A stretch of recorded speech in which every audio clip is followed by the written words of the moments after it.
ராதே கிருஷ்ணா. ஸ்ரீமதே ராமானுஜாய நமஹ. யோ நித்யம் அச்சுத பதாம்புஜ யுக்மருக்ம வியாமோஹதம் ஸ்ததிதராணி திருநாயமேனே அஸ்மத்குரோர் பகவதோ தயைக சிந்தோஹோ ராமானுஜஸ்ய சரணம் சரணம் பிரபக்ஞே. ஸோ ரொம்ப அழகான ஒரு வாக்கியத்தை பற்றி தான் நம்ம பேசின்னு இருக்கோம். இரு மிடரை பிடித்தேனோ செல்வ பிள்ளையை போலே. ஓகே, ஸோ செல்வ பிள்ளைன்றது நம்ம சொன்னோம் மேல்கோட்டையில் இருக்க திருநாராயணபுரத்தோட உற்சவ விக்கிரகம். ஸோ இப்போ நம்ம என்ன பேசிகிட்டு இருந்தோம்னா, ராமானுஜர் எப்படி அந்த உற்சவ மூர்த்தி எங்கே இருக்குதுன்னு கண்டுபிடிச்சது வந்து டெல்லியில் பாட்ஷாவோட அரண்மனையில் இருக்குதுன்னு கண்டுபிடிக்கிறார். அங்கே போகிறார். அங்கே வந்து சிஷ்யர்களெல்லாம் கூட்டிகிட்டு அங்கே டெல்லி பாட்ஷாவோட அரண்மனைக்கு போகிறார். அங்கே வந்து ஃபஸ்ட்டு ஒரு அறையில் எல்லா மூர்த்திகளும் இருக்குது. அங்கே ராமப்பிரியன் இல்லை.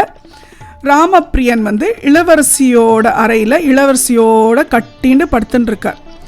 ஸோ இப்போ கூப்பிட்ட உடனே இளவரசியோட கையிலேருந்து அவரை விடுவிச்சுட்டு அழகாக துள்ளி குதிச்சு கிருஷ்ணர் மாதிரி அழகாக தண்டை காலை போட்டுண்டு அழகாக ஓடி வந்து ராமானுஜர் மடி மேலே ஏறி கழுத்தை அப்படி பிடிச்சி கட்டிக்கிறார்.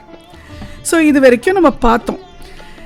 இதுக்கப்புறம் பாட்ஷா வந்து சொல்கிறார், இந்த மாதிரி நீங்கள் சீக்கிரமாக கிளம்பணும், இளவரசி எழுந்துட்டான்னா அவள் தேடுவா அப்படின்னு. அதே மாதிரி ராமானுஜருக்கும் அதுதான் கரெக்டுன்னு படுறது. அவர் வந்து அங்கேருந்து கிளம்புறார். சிஷ்யர்கள்கிட்டையும் சொல்லுவார், இப்போது வந்து நம்ம கிளம்பிட்டோம், ஆனால் பின்னால் கண்டிப்பாக இளவரசி தேடிண்டு வருவா அப்படின்னு. ஸோ இவள் கிளம்பி போயிட்டே இருக்கா, வேக வேகமாக நடந்து போயின்னு இருக்கா. அழகாக ராமப்பிரியனை வந்து தூக்கிண்டு அழகாக போயின்னு இருக்கார். குழந்தை குட்டி கிச்சாவை அழகாக எப்படி அம்மா வந்து யசோதா அம்மா வந்து அழகாக தூக்கின்னு போவாளோ அந்த மாதிரி ராமானுஜர் வந்து இந்த செல்வப்பிள்ளையை அழகாக தூக்கின்னு போகிறார்.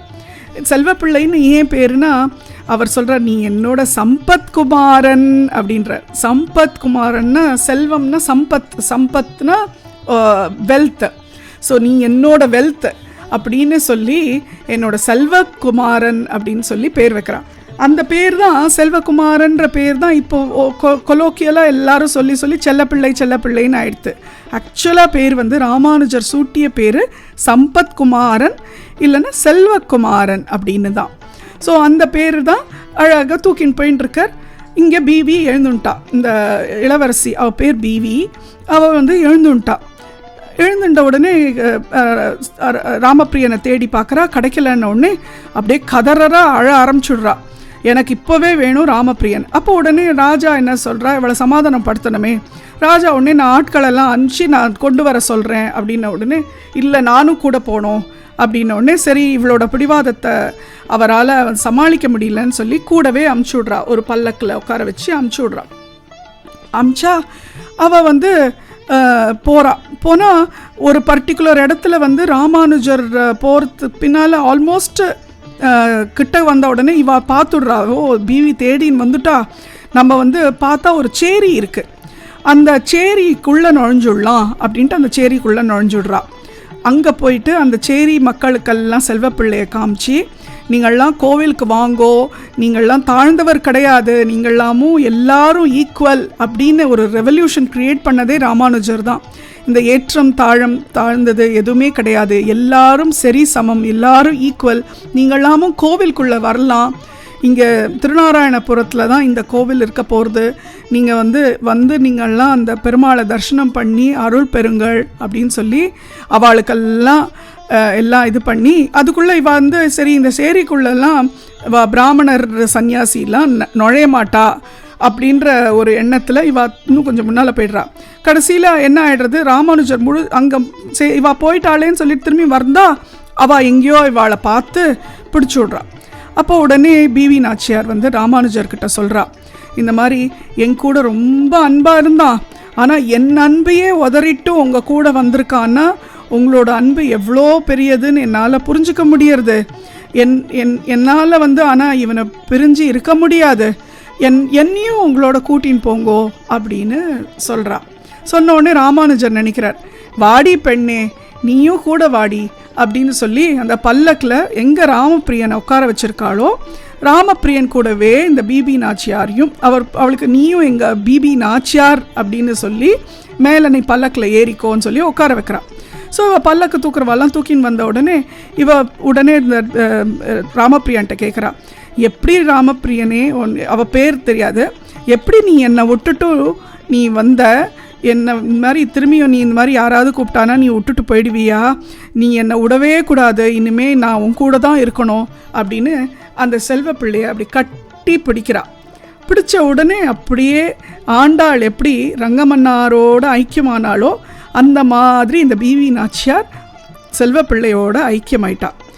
எல்லாம் அந்த தூக்குறவாள்லாம் இருந்தால அந்த இதை பல்லக்க தூக்குறவாள்லாம் திடீர்னு வெயிட்டு குறைஞ்சுடுத்து அப்படின்னு ராமானுஜர்கிட்ட சொன்ன உடனே ராமானுஜர் வந்து திரையை நகர்த்தி பார்த்த உடனே பார்த்தா பிவி நாச்சியார் இல்லை, அங்கே வெறும் செல்வப்பிள்ளை மட்டும்தான் இருக்கா. உடனே அவர் தெரிஞ்சுட்டார், சரி இவ வந்து பெருமாள்கிட்டயே ஐக்கியமாயிட்டா, இனிமேல் அவளுக்கும் நம்ம இதில் ஒரு இடம் உண்டு, ஏன்னா பெருமாள்கிட்ட இருக்கிறதுனால அவளுக்கும் ஒரு இடம் உண்டு அப்படின்னு.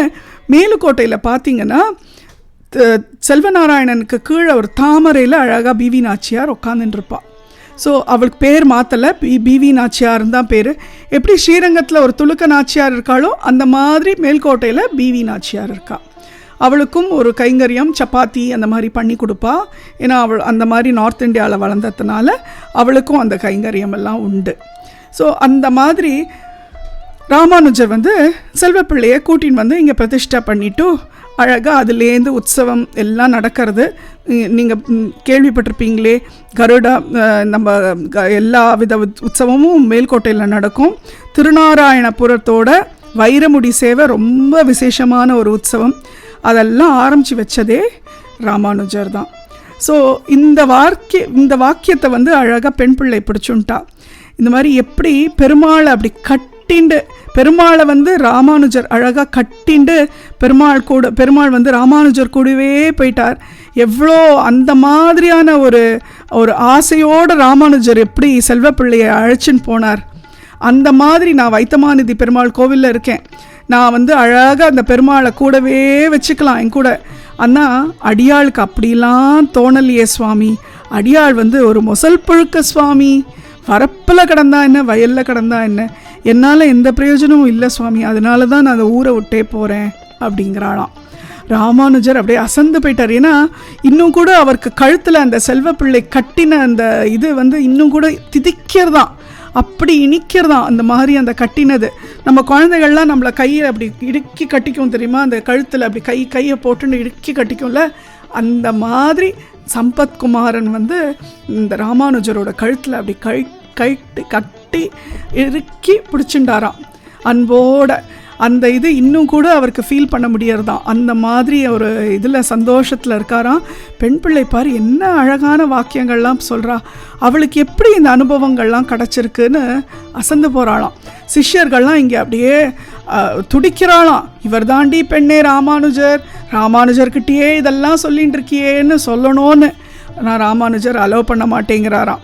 சொல்லட்டும், ஏன்னா அவளோட ஃப்ளோ வந்து எந்த விதமான பாதிப்பும் இல்லாமல் ஃபுல்லாக எல்லாம் சொல்லணும், அவள் மனசில் இருக்கிற அத்தனை இதையும் சொல்லணும் அப்படின்ற ஒரு அனுகிரகம் அவளுக்கு இருக்குது அப்படின்ட்டு தடுத்துடுறாளாம். இந்த பெண் பிள்ளையும் அழகாக பேசின்னு வரா, ராமானுஜர் சந்தோஷமாக கேட்டுருக்கார். இந்த வாக்கியம் ரொம்ப அழகான வாக்கியம். இரு மிடரு பிடித்தேனோ செல்வ பிள்ளையை போலே. ராதே கிருஷ்ணா. ஸ்ரீமதே ராமானுஜாய நமஹ.